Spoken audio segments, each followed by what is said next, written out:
자, 계속해서 이어가겠습니다. 이제 구장은 제가 한번 해봤던 거니까 수업을 했기 때문에 빨리빨리 훑어 지나갔습니다. 그죠? 너무 빨랐죠? 말이. 그러니까 대상관계 가족 중심에서 이 대상관계는 참 어머니와 양육자, 그러니까 아이의 양육자가 누구냐에 따라서 그 안에 내면의 자기 심리적인 표상을 어떻게 부정적이냐, 긍정적이냐, 그래서 이제 타자의 관계가, 인간의 이제 그 상호작용에 있어서, 그죠? 타인과의 상호작용에서 부정적, 긍정적으로 보이는 거는 누구의 책임? 부모의 책임이에요. 그죠? 우리 젊은 엄마들 그러면 어떻게 되겠어요? 지금부터라도 마음가짐을 다시 해야 되겠죠? 자, 이제 10장 교류 분석 단기 가족 상담을 들어가도록 하겠습니다. 이제 천천히 들어갈게요. 아까는 좀 한번 했기 때문에 빨리빨리 지나갔습니다. 이제 천천히 가겠습니다. 교류 분석, 여기 뭐 교류 분석, 상호 분석, 뭐 구조 분석, 뭐 여러 가지 분석이 많이 나와요. 그죠? 자, 교류 분석, 그죠? 이게 왜 이렇게 안 올라갈까요? 응? 안 움직일까요? 이제 교류 분석, 단기 가족 상담을 보겠습니다. 밑으로 내려가 버릴게요. 그냥. 그래서, 어떻게 되겠어요? 과거와 타인 바꿀 수 없대. 교류 분석에서의 이론은. 하지만 자신과 미래는 바꿀 수가 있다. 무슨 내용인지를 봅시다. 그래서 여기서 보면은 이 에릭 번이 뭐라 그래서 과거와 타인은 바꿀 수가 없다. 그죠? 바꿀 수가 없죠. 어차피 상황을 어떻게 되겠어요? 바꿀 수가 있겠어요? 없지요. 바꿀 수가 없지만 너희들이 행한 모든 거는 흔적이다라는 거죠. 그죠? 흔적은 지울 수가 없다. 하지만 자신과 미래는 바꿀 수 있다. 그러면 선생님들 지금 here and now 이 현재 시점에서 어때요? 이 사회복지 공부를 함으로써 우리가 한번 적용해 보자고요.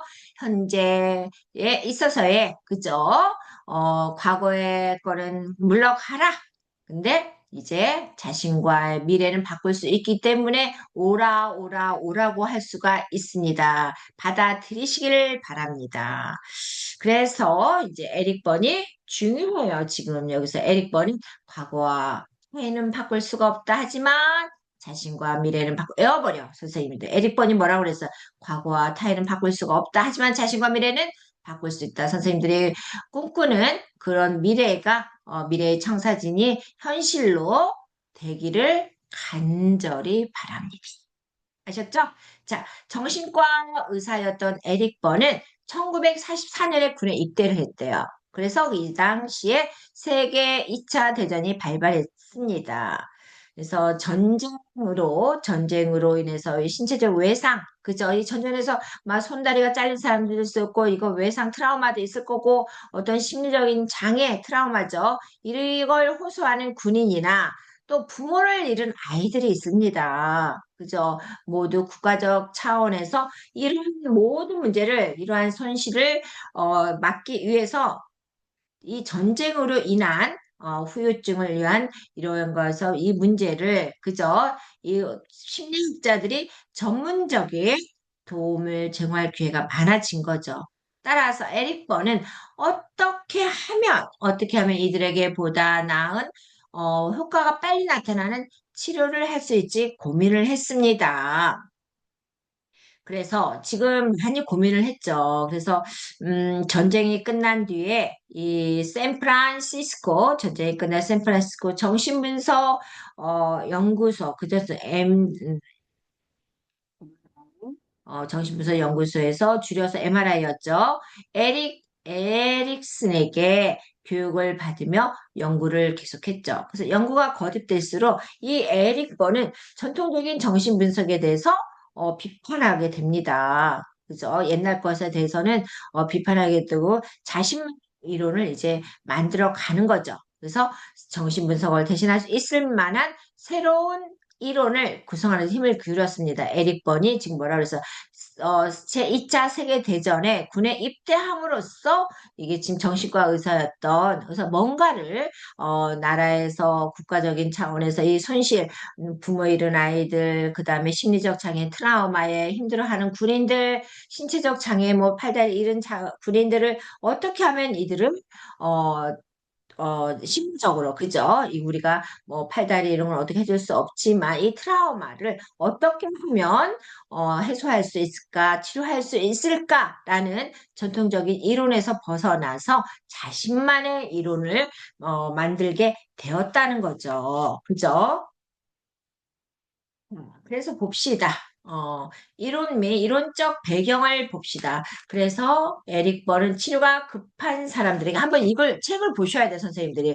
236쪽에 한번 보십시다. 여기 지금 PPT는 정리된 부분만 나와 있어요. 이 236쪽에 에릭 벌은 어떤 치료를 하게 됐냐면은 치료가 급한 사람들에게는 소파에 눕혀놓고 수십 회개 그죠? 몇 회기 동안 무의식을 분석하는 것을 전쟁 상황과 맞지 않다고 판단했어요. 그죠? 그냥 이게 지금 치료가 급한 사람을 갖다가 소파에 딱 눌러놓고 그 무의식의 상태에서 이 사람들을 갖다가 치료하는 거는 빨리빨리 치료해야 되는데 단기간에 끝내야 되는데 몇 회기 동안 수십 회기 동안 그렇게 기다려줄 수는 없다는 거죠. 그래서 정신의학자 자신만의 철학을 가지고 새로운 개념의 치료 방법을 연구했다. 그래서 만약에 우리 마음도 몸처럼 눈으로 관찰할 수 있다면 몸에 난 상처를 치료하듯 몸에 난 상처를 빨리 치료할 수 있죠. 그죠? 우리의 마음도 어떻게 되겠어요? 우리가 몸에 상처가 난 거는 어떻게 눈으로 보이기 때문에 빨리 치료가 할 수 있습니다. 근데 마음에 난 상처를 빨리 치료할 수 있습니까? 그죠?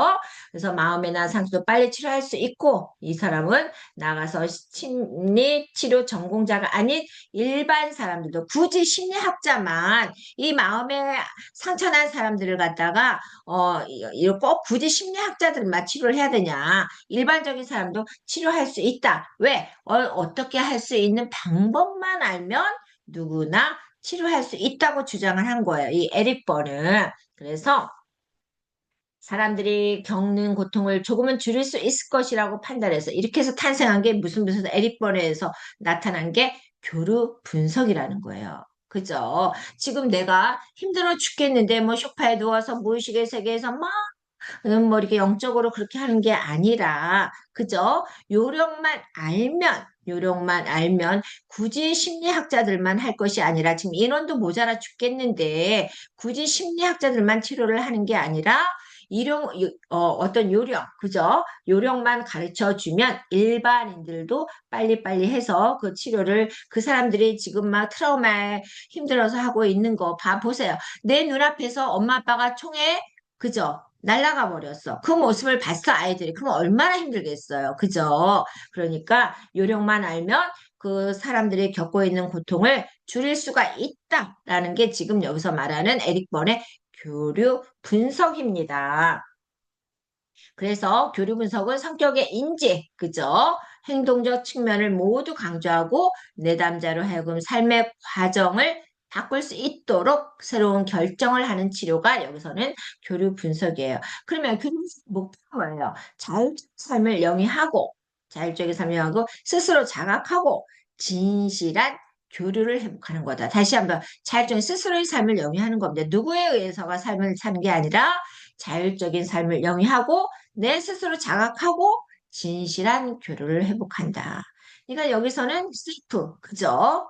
여기서는 인간은 모두 오케이라는 것을 주장하고요. 스스로 성장에 대한 욕구와 잠재력을 그러니까 스스로 성장에 대한 과거의 경험이나 이런 거 바꿨었지만 현재와 미래는 바꿀 수 있다고 아까 얘기했죠. 그죠? 스스로 성장에 대한 욕구와 잠재력을 가진 존재는 이게 여러분의 모습입니다. 여러분들은 어떻게 되겠어요? 성장할 수 있고 사회복지 이제 다 끝마치면은 거기에 대해서 관심을 갖고 그러면은 선생님들이 가지고 있는 잠재력을 달란트를 키워서 사업을 시작해 볼 수가 있는 거죠. 제가 늘 그랬죠. 경험도 없는데 큰돈 들여서 하지 말라고. 뭐든지 경험이 중요합니다. 그래서 이 교류 분석은 인지주의적 인본주의적 접근과 행동주의적 접근을 같이 믹스했습니다. 그래서 교류 분석은 인본주의적 접근을 하고 행동주의적 접근도 가지고 있다. 그래서 인본주의적 접근을 한다는 것은 뭐예요? 인본주의적은 그 밑에 나와 있죠.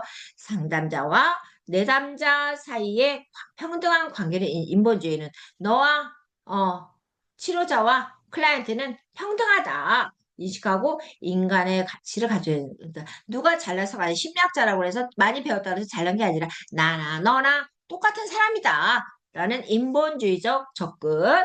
그리고 이제 행동주의적 뭐겠 상담에서 정확한 계약을 체결하는 측면에서 그러니까 상담 과정에서 어떻게 계약을 이루어져야 되겠죠. 그죠? 정확한 계약이 이루어지는 이 행동주의적 접근 방식 특징을 보이고 있다. 그래서 가장 중심 개념은 바로 정신역동적 사고의 전통에서 이루어졌다. 그래서 교류 분석 어떻다 인본주의적 접근 인본주의적 접근에서 나나 너나 같은 개념이다. 똑같은 사람이다. 그죠? 이걸 밑바탕에 깔고 있고, 행동주의적은 계약을 통해서만 이루어지는 행동주의적 접근에, 여기선 두 가지를 알고 계시면 되겠습니다. 따라서 가장 중심 개념은 정신역동적 사고의 전통에서 유래하였다. 따라서 긍정적이고 건강한 인성을 발달시키고자 함이고요. 아까 위에서 나왔죠? 그죠? 그래서 내담자의 자아 상태를 변화시키는 것이 그러니까 내담자의 자아 상태 지금 트라우마에 있는 이 내담자의 자아 상태를 변화시키는 것이 효과적이다. 뭐가? 교류 분석. 그죠? 그래서 자율적인 삶을 영위, 스스로 자가, 진실한 교류. 이게 그래서 정리하자면 여기서 맨 위에 나와 있잖아요. 그죠? 교류 분석은 237쪽 맨 위에 있습니다. 긍정적이고 건강한 인성을 너무 좋은 말이죠. 그죠? 그래서 내담자의 자아 상태를 변화시키자. 그래서 본 성향 또는 대인관계 양식을 도식화해서 그림으로 나타내서 간단하게 진단 및 뭐래 지금 평가를 하기에 내담자의 동기를 유발시키고 어떤 그림으로 만들면서 원인이 뭔지 그 동기를 유발시키고 생활 속에서 실천할 수 있도록 도움을 주는 거죠. 따라서 상담과 심리치료와 더불어서 경영관리 교육에서 많이 적용된다를 볼 수가 있겠습니다. 자, 교과서 나왔습니다. 그래서 교류비서 이론적 발달 1단계, 2단계, 3단계, 4단계. 그래서 세 가지 자아 상태 어른 자아, 그죠? 어버이 자아, 어른스러운 거죠. 그 다음에 약간 조금 유아틱한 거, 어린이 자아로 세 가지로 교류 분석은 여기서 나타내고 있습니다.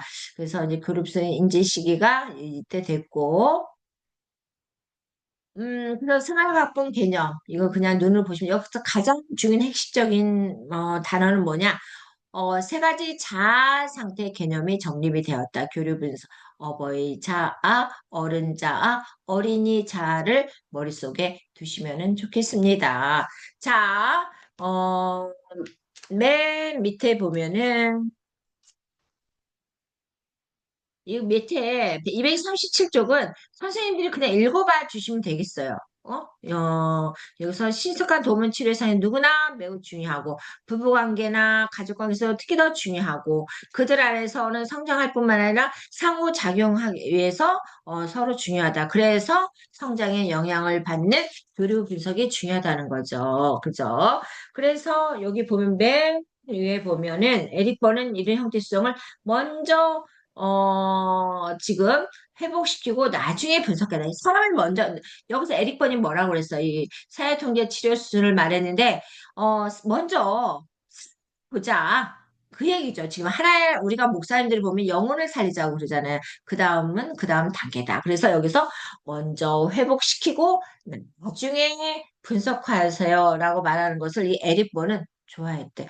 나름 이거는 내 사고방식이랑 좀 비슷한 것 같습니다. 먼저 행하고 나중에 수습하자.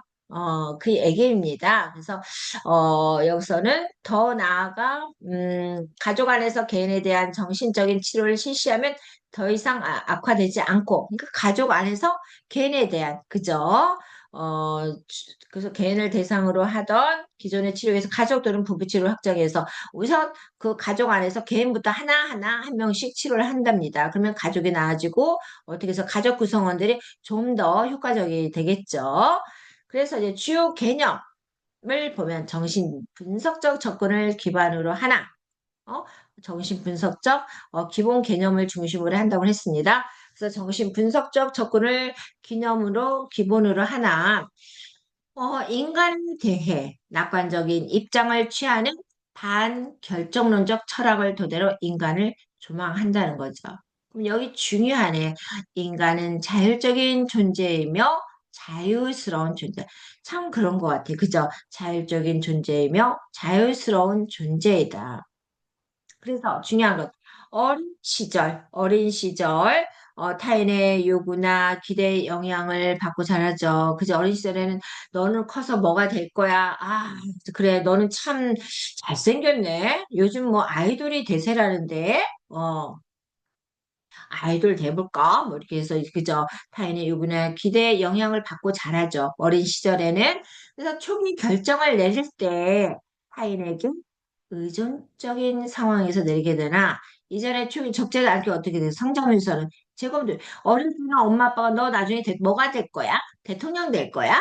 대통령 돼? 뭐 검사 돼? 의사 돼? 막 그래. 근데 어렸을 때는 막 이렇게 지금 의존적인 영향에서 막 이게 결정을 내렸단 말이에요.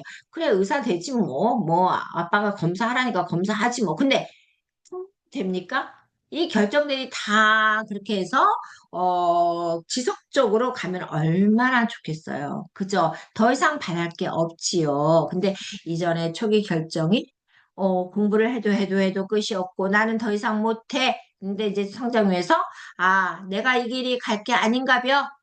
다른 길로 갈까 봐요. 하면서 이제 재검토 및 어떻게 돼? 다시 인생의 행로가 다시 수정이 되는 거죠. 그죠? 그래서 여기서 봅니다. 여기서 인간은 자율적인 존재다. 자유스러운 존재라는 걸 볼 수가 있습니다. 그래서 여기서 보면, 이걸 보기 전에 책을 봐주셔야 됩니다. 그래서, 여기서 어디를 보냐면은, 마음속엔 여러 가지 생각이 다르게 떠오를 수 있는데 이것은 세 가지의 나로 마음속에는 세 가지의 나가 있다는 거예요. 여러분의 항상 그렇잖아요. 나 이거 하고 싶은데 아니야.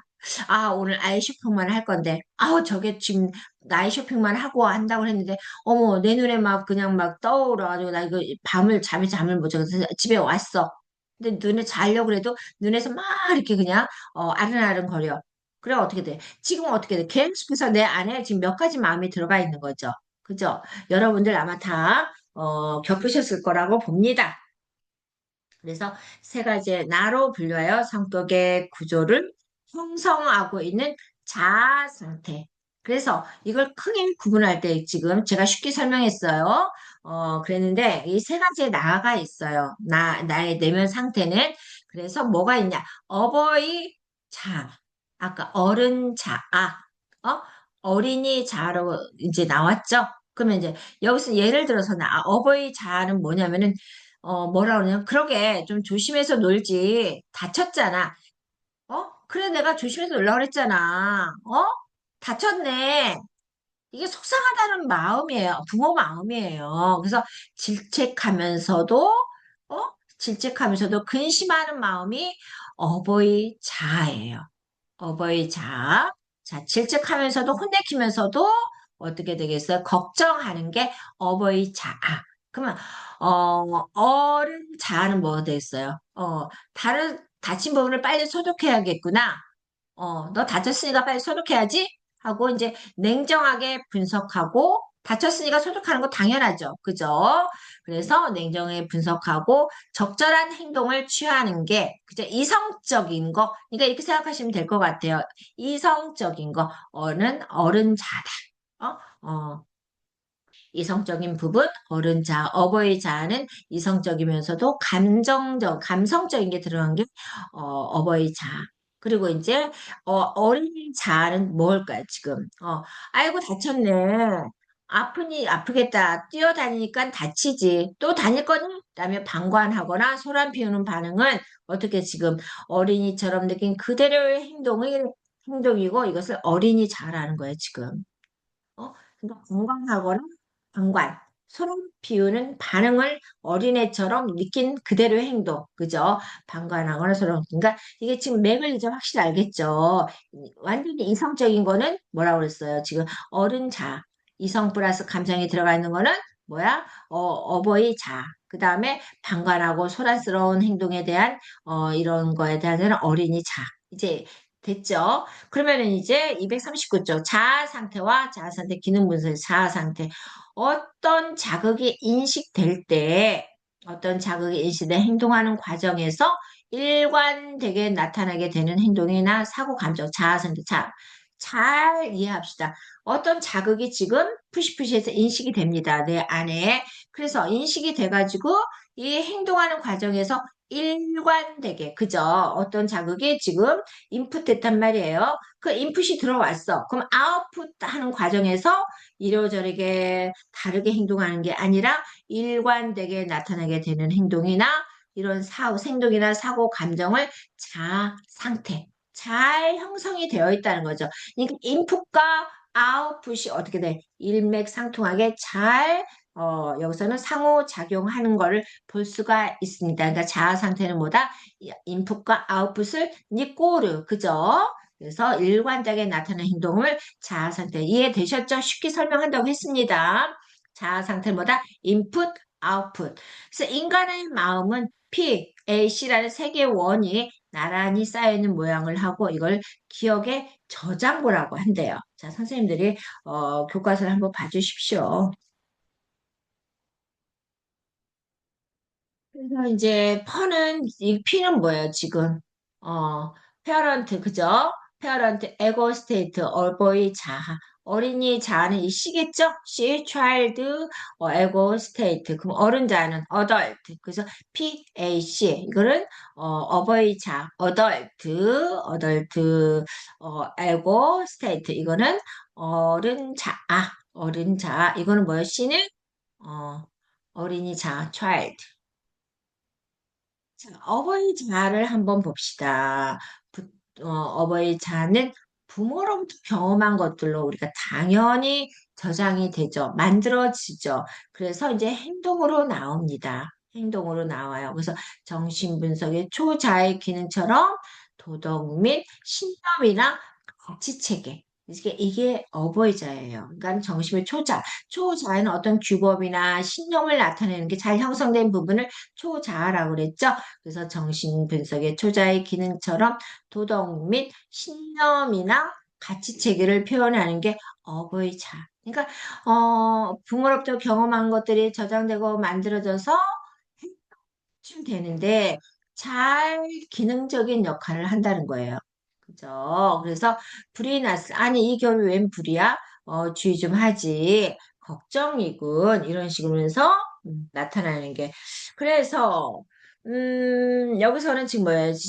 나오네, 여기. 정신분석의 초자의 기능처럼 도덕 및 신념이나 가치 체계를 표현하는 것으로 부모 형제처럼 부모 형제처럼 정서적으로 중요한 인물들의 행동이나 태도나 행동에 영향을 받아 형성되고요. 기능적인 면에서 어떻게 돼? 비판적 어버이와 또 양육적 어버이 자아 상태로 되는 거죠. 그러니까 비판적인 뭐야 이성적이죠. 왜 그랬어?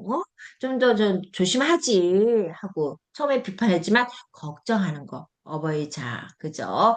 그래서 정서적으로 기능적인 면에서 비판적 양육적 어버이 상태로 간다. 자, 그러면 어버이 자아에 있어서 이제 비판적 어버이 자아를 한번 봅시다. 어떻게 되는지. 비판적이거나 양육적인 행동으로 표출되는 거죠. 그다음에 양심과 관련된 것으로 생활에 필요한 규칙을 가르치는 자아 상태. 그래서 강압적 강요의 표현을 사용하고 비판적 어버이 자아는 그러니까 양육적인 이 비판적인 양육적인 행동이 표출이 되죠. 그래서 생활에 필요한 규칙을 가르치는 거 이제 가르치는 자아 상태에서 강압적이고 강요의 표현을 사용해서 장점보다 단점. 아빠가 자녀의 실수를 지금 너는 항상 이런 실수를 하는 거나 왜 제대로 하지 못하는 거야? 하고 이제 지적하는 거죠. 요즘 아이들 말대로 지적질이죠. 그죠? 근데 너무 잦은 지적질을 받으면 어떻게 되겠어요? 어? 나가는 거죠. 근데 아빠가 그냥 지적하시겠습니까? 아이가 잘 되도록, 그죠? 잘 되도록, 여기서는 불필요한 규칙을 잘 가르치기 위해서 지적을 하는 겁니다. 근데 아이들은 왜 지적질? 요즘은요, 아이들이 뒤에서 부모들을 욕하는 아이들도 있다고. 그게 진짜 저는 궁금해요. 욕을 하면 돼요. 그리고 뭐, 이 휴대폰 뭐뭐라고 써있대. 선배 언니가 얘기를 해주더라고. 강남에 사는데 이게 현실이라고 그럽디다. 그래서 두 번째는 가족 구성원들이 일상적인 갈등 상황에서 엄마가 자녀의 행동을 비난하고, 그죠? 엄마가 자녀의 행동을 비난하고 자녀에게 잘못한 점을 강조하고 해결책을 찾지 않고 자녀를 책임질 수 없다고 여기는 것이다. 너가 자꾸 이런 식으로 같은 실수를 반복하니까 정말 너랑 함께 사는 것이 너무 힘들다. 그러니까 이게 비판적인 거죠. 그죠? 그러면은 잘못을 했으면은, 요번에 이렇게 했으니까 다음에는 우리 이렇게 하지 말자. 하고 이렇게 타일러야 되겠죠. 그러니까 비판적인 어버이 자는 일단 강압적이고 강요의 표현을 쓴다는 거죠. 그러니까 여기서는 장점보다는 단점을 많이 쓴다라고 볼 수가 있습니다. 자, 양육적 어버이 자를 한번 봅시다. 아이고.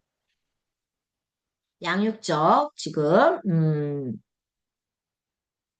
양육적 어버이 자는 격려하고, 이런 부모가 돼야 되겠죠. 양육적 어버이 자는, 그죠? 격려하고, 그 다음에, 지지하고, 보호적이고, 양육적인 공감적인 거죠. 그리고 성장 촉진적인 자아 상태. 어떤 기능적인 면에서 우리가 자녀가 잘 성장할 수 있도록 잘 공감해주고 성장 촉진자가 되는 거죠. 촉진자 역할인 게 우리 부모의 역할입니다.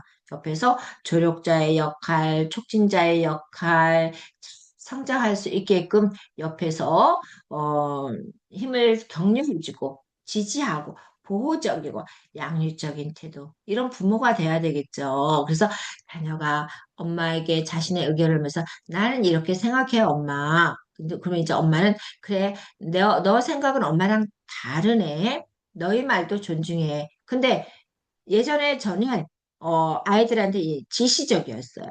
비판적인 어버이 이야기. 그래? 어머 너 그렇게 생각하니?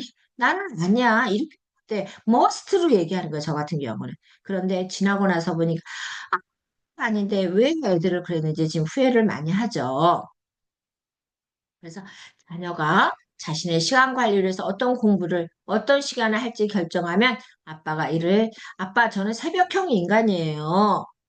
그러니까 저는 일찍 자고요. 새벽에 한 5시나 4시 반에 일어나서 저 공부할 거니까 아빠 그렇게 좀 믿어주시면 좋겠습니다. 그랬더니 그럼 이제 또 아버지는 어떻게 됐어요? 야 자식아, 새벽에 네가 일어날 수 있어?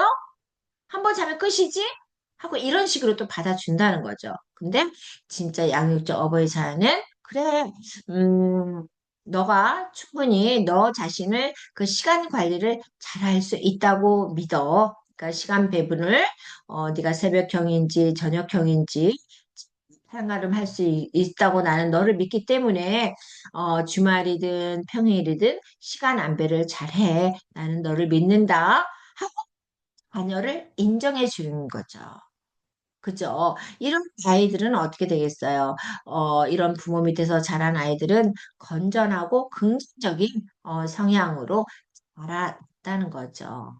그러니까 그런 것 같아요. 우리 부모들은 좀 기다려 줄 줄을 알아야 되는데 기다려 줄 줄을 몰라요. 그냥 빨리빨리 해가지고 뭔가 성과를 보고 싶어 하는 거죠. 저도 그랬기 때문에 우리 젊은 엄마들 제가 늘 얘기하지만 아이의 성향에 맞게, 그죠? 미리미리 그 아이의 성향을 공부가 아닌 애를 갖다가 그냥 100만 원씩 한 달에 들여가지고 선생님들 제 나이 대보세요. 100만 원 벌기 어렵습니다. 지금 남편이 벌어오니까 100만 원 그냥 아무것도 아닌 것 같죠.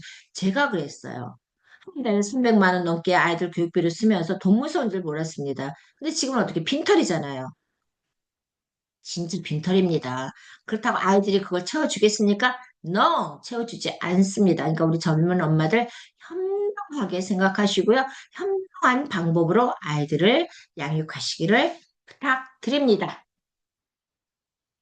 자, 이제 어른자를 봅시다. 어른자. 문제를 해결하기 위해 정보를 수집하고 객관적인 평가를 내리는 현실 검증의 역할이죠. 그죠? 여기서 어른자, 이성적인 부분. 그러니까 문제를 해서 정보를 수집하고 주관적인 평가가 아니라서는 일반적인 객관적인 평가를 내리는 현실 검증 역할을 하는 게 어른 자아예요. 그래서 어버이 자아 상태와 어린이 자아 상태로 접근하는 정보를 근거로 해서 객관적이고 이성적으로 판단하고, 그죠? 아까 이성적인 판단이 어른 자아라고 그랬습니다. 그래서 객관적, 이성적으로 판단하고, 따라서 사고하는 나이인데 이는 연령과는 무관하면 정의 지배. 우리가 이성적인 사람들은 어떻게 돼서 나는 이성적으로만 판단해서는 무섭다고 그랬죠? 이 사람들 어떻게 봤어요? 연령과는 무관하면 감정에 지배되지 않는다. 저는 감정적으로, 정서적으로, 감정적으로 이렇게 같이 공존하는 이런 형을 사랑합니다. 그래서 어른 자아는 합리적이고 조직적이고 생산적이고 적응적 기능을 주로 이해합니다. 이해하려 합니다. 어떻게 하는 것이 좋을까? 아, 네, 이해하죠. 그런데 어떻게 해야 되죠? 하고 이런 표현을 쓰는 거죠. 그러니까 그렇군요. 감정도 나는 너를 이해해. 아, 그랬구나. 그래? 그럼 내가 어떻게 하는 게 좋겠어? 이런 방법이 어떨까? 하고 이렇게 나와줘야 되겠죠. 근데 이 어른 자아는 합리적이고 여기서는 조직적이고 이런 분들은 이해합니다. 뭐뭐 하려 합니다. 어떻게 하는 것이 좋을까? 같은 표현을 쓴대요.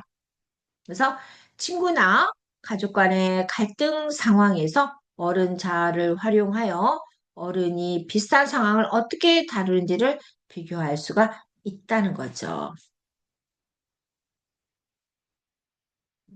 이제 저는 여기서 어버이 자, 저 같은 경우는 어른 자아가 아니라 어버이 자. 자, 선생님들 한번 자신을 한번 보십시오. 어버이 자인지 어른 자인지 아니면 어린이 자인지.